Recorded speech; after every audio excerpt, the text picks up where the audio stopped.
지금 바로 강모 씨 지금 서초경찰서에 지금 방금 도착했죠. 지금 경찰서에서 압송이 돼가지고 내리는 장면입니다. 예. 자, 오늘 강명 교수님, 오늘 6시 반에 일어난 일이죠. 서초동에서. 간단하게 한번 그 사건 개요를 좀 설명을 해주실래요? 네, 40대 가장이 부인과 아이 둘을 목 졸라서 죽이고 도망을 간 사건이었는데, 네. 근데 지금 뭐 금방 잡히긴 했습니다. 그런데 저 사건을 보면서 정말 가장이라고 부르는 자체가 참 이 우리나라의 많은 가장들에게 모욕이 아닐까 싶을 정도로 어떻게 가장이 저런 일을 할 수가 있을까 생각이 드네요. 아이들을 차례로 죽였는데 아빠가 죽이는 걸 보면서 얼마나 아이들이 절망을 하고 또 차례차례 저런 일을 당하면서 진짜 너무나 가슴이 아픈 사건입니다. 지금 기자들이 여러 가지 질문을 한 것 같은데 어떤 내용 답을 하는 장면은 나오지 않고 있네요. 네. 자, 그런데 처음에 그 119에 신고했을 때는 내가 아내하고 자식을 두 딸을 죽였다. 나도 자살하러 가야 되겠다. 그랬는데 결국 오늘 잡힌 거 보면 자살을 안 했어요. 저 자살을 글쎄 처음에는 죽일 때는 뭐 그런 생각을 했는지 모르지만 네. 그러고 난 그 문제를 저지르고 난 뒤에는 아마 이제 겁이 나서 도망을 갔죠. 도망을 갔는데 그 전화기는 또 끄지도 않고 그냥 갖고 가는 바람에 실시간으로 그 추적이 됐죠. 된 거죠. 그래서 예. 결국은 이제 문경까지 도망갔다고 해서 잡혔는데, 저 지금 강 교수님 말씀하셨지만은요, 아무리 내가 낳은 자식이라도 그건 독립된 인격체예요. 그렇잖아요. 그 독립된 생명인데 내가 낳았으니까 내 마음대로 할 수 있다. 도대체 이런 사고방식을 어떻게 가질 수 있는지. 네. 그다음에 부인이나 아이들을, 이건 명백한 살인인데 그것도 같은 가장으로서 그렇게 했으니까 이건 정말 용서할 수 없는 그런 이제 살인 행위 아니겠습니까? 근데 특히 우리나라 가장들 중에 이런 사람이 가끔 있어요. 네. 자기 자식은 자기가 마음대로 할 수 있다. 어머니들도 그런 사람이 있어요. 내가 갈 때 우리 아이는 데리고 가겠다. 이게 도대체 어떻게 해서 그런 사고방식을 갖게 되는지 참. 서양에서는 이런 일이 별로 없잖아요. 왜 동양에서만? 근데 서양에도 있습니다. 그러니까 실제로 우리가 기억을 해보시면 설해마을에서 네. 프랑스인 부부가 갓난 아이를 냉장고에 얼려서 죽였던 사건이 있었거든요. 예. 보면, 그러니까 서양도 보면 자기 아이를 그냥 자기 마음대로 할 수 있다는 생각을, 그러니까 저건 일종의 비정상적인 정신 상태, 정신 이상자의 소행이라고 지금 봐야 되는 것 같고요. 예. 그러니까 이제 이 사건 같은 경우는 이제 두 분 교수님 말씀이 문경에는 왜 이상하신데, 가신 건가요? 잠깐만 한번 직접 들어보시죠. 지금 심경이 어떠세요? 생활고 때문에 그러신 건가요? 생활고 때문에 그렇다는 가족들이랑 함께 질문에는 목숨을 끊으려고 머리를 하셨던 거예요? 끄덕이면서 맞다고 그러네요. 문경에는 왜 가신 건가요?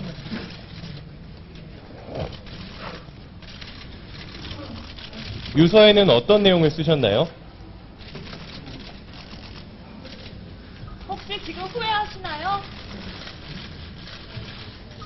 지금 심경이 어떠신가요?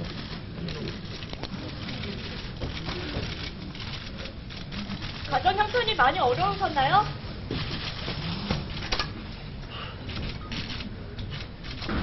유서에는 어떤 내용을 적으셨나요? 거의 기자들의 질문에 거의 답을 못하고 있는데 자기가 생각하더라도 자기가 저지른 일이 아마 믿기지도 않고 뭐 그러겠죠.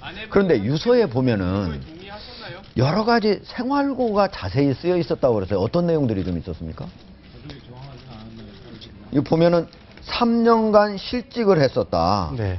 그래가지고 그동안 원래 이 집이 보면은 2004년 5월에 살 때만 하더라도 빚도 없이 그냥 샀던 거였는데 8년이 지난 다음인 2012년 11월에는 채권 추구액 6억이나 근저당이 설정이 되어 있었다. 네. 그러니까 지금 보면은 상당히 그 사이에 생활고가 좀 있었던 것 같아요. 그러니까 이분이 48세 48세 가장인데 일단 3년 동안 완전히 실업 상태였던 것 같아요. 예. 그리고 부인도 별로 지금 일을 한 것으로 보이지는 않거든요. 네. 거기다가 지금 담보대출이 최소 채권 최고액이 지금 6억 원이 붙어 있으면 예. 실제 한 5억 이상은 지금 대출을 받았던 것 같거든요. 예. 그러면서 생활비 같은 경우는 이제 본가나 처가 쪽에서 지금 일부 받았었는데 3년 동안 받았었는데 네. 그것 역시 지금 한계에 다다르다 보니까 사실은 사람이 직업을 잃고 3년 동안 집에서 쉬고 있다는 것은 네. 거의 정신질환으로 발전할 가능성이 굉장히 크거든요. 야, 그러니까 단순한 생활고뿐만 아니라 우울증이든 뭐든 정신질환도 같이 본인의 알았을 우울증이 가능성이 있다. 굉장히 겹쳐가지고 예. 결국은 식구들끼리 마지막 순간에 술을 먹고 뭐 어떻게 수면제를 먹게 하든지 이렇게 예. 하고 우리 다 같이 그냥 다음 세상에 가서 좋은 삶을 맞이하자. 예. 그러니까 특별히 지금 거실에서 발견된 아이들이나 부인의 시신에서 반항한 흔적은 지금 초등 단계 초등 조치에서는 지금 안 보인다는 것 같거든요. 예. 그래서 같이 아마 이렇게 술을 하고 수면제를 같이 먹고 재우고 난 다음에 범행을 범하고 나서 예. 사실은 이제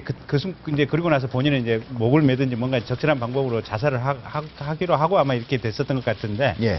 그때 그 순간에 사람의 마음이 이렇게 쫙 가지고 그냥 순간순간 변동이 굉장히 크거든요. 네. 그러다 보니까 저 사람이 저기서 죽는 것보다는 뭐 고향에 한 번 더 가보자. 예. 또는 본인과 어떤 특별한 인연이 있는 사찰이라든지 누구 친척이 있는 데 있으면 그 사람 한번 만나보고 네. 내가 다음 길을 가야겠다. 예. 그런 생각을 해서 뭐 고향 산소라든지 뭔가 인연 있는 데를 가다가 예. 아마 청주쯤 지나면서 어쨌든 자기 부인하고 자식들 시신이 있으니까 경찰한테 알려서 나는 죽더라도 시신은 제대로 수습이라도 하도록 해야 되지 않겠느냐. 예. 그래서 청주를 지나다가 지금 119에다 신고를 했다는 것 같고 예. 그리고 나서 핸드폰을 계속 키면서 가니까 경찰이 결국은 추적을 해서 이 문경 근처에서 잡았다는 것 같아요.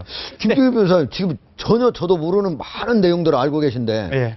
지금 추가 더 취재한 겁니까? 아니면 아니, 지금 취재는 아니고요. 예. 이 직전에 다른 방송 종편 방송에서 있으면서 대강 좀 들었던 얘기를 그대로 좀 다시 설명을 하는 거고요. 예.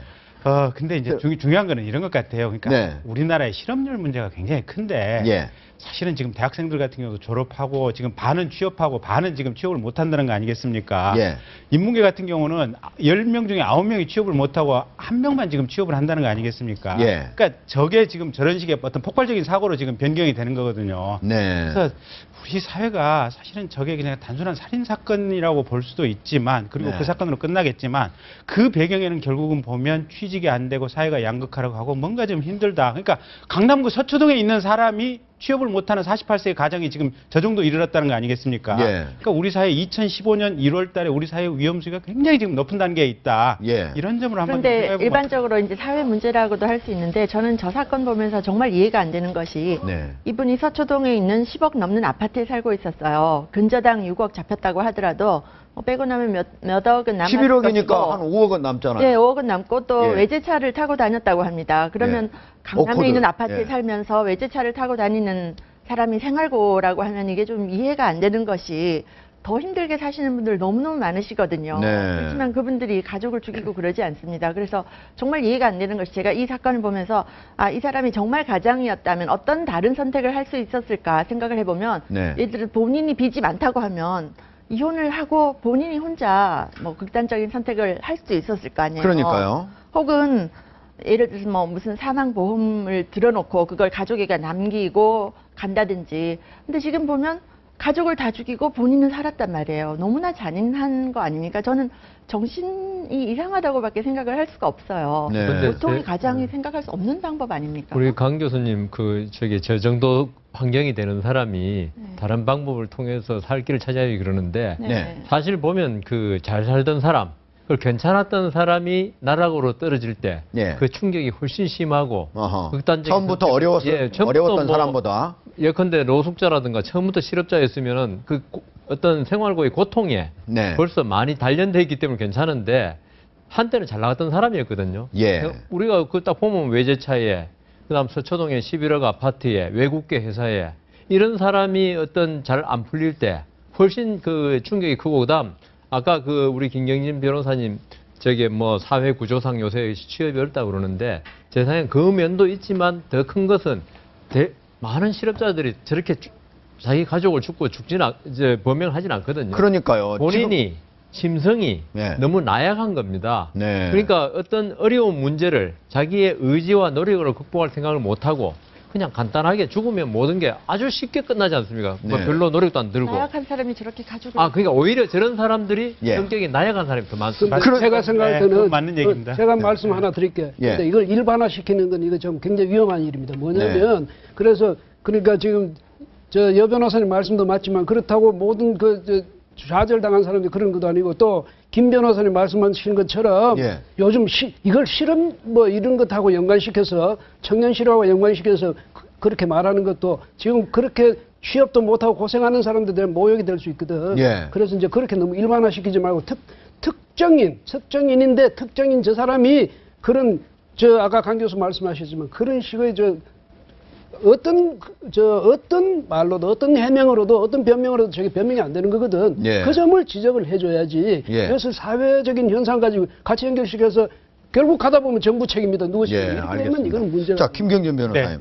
지금 보면은 부인이 48세고 큰 딸은 14살. 네. 작은 딸도 8살. 네.